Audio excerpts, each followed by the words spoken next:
Ayo. Ya. Cái phiêu được câu.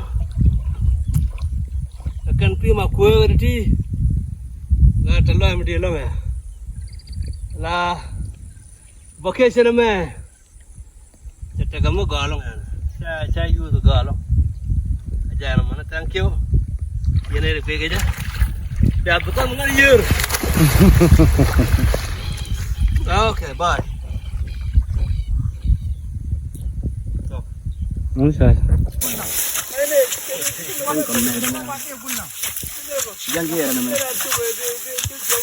Chạy dưa đi.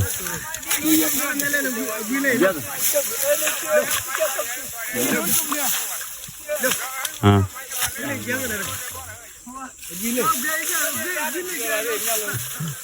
Kan ngai. Ini cuma.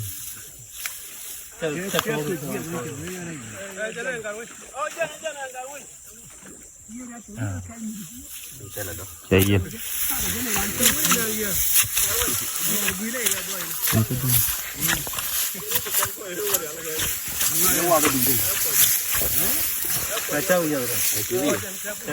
Chỉ có gì? Hay quá. Gak salah maju juga. Tapi aku cek iya deh. Tapi aku cek. Tapi aku cek iya deh. Tapi aku cek iya deh. Cek iya deh ped.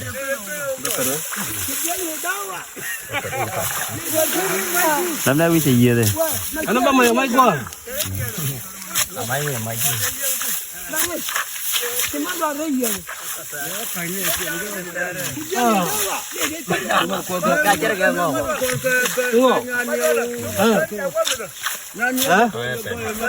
Wah. Mà mình chân phải chiến không? Cái này mình chạy gì mới trọt được không? Wow, đó phải rồi. Giờ trọt được đi. Mình chạy gì giống cái gì?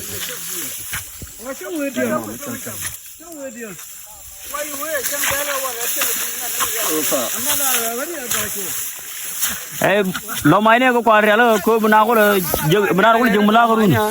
Jam buku lang naro. Jam buku lang belah korun. Ini iya.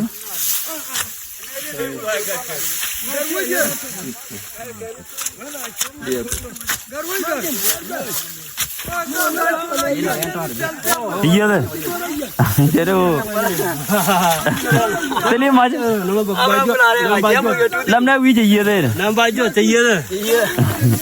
Nam baju. Okay. Anyway. Kita tayar kan. Iya tayar kena peretot. Ah, kita tahu. Jadi iya kerana mana? Ah. Là mấy nó chơi là chờ nó liệt. Ở trên kia thì giờ nó liệt. Tabu memang. Chém mọi chú đi rồi. Wah, cun. Dân đi đừng có lo nhân tình lắm.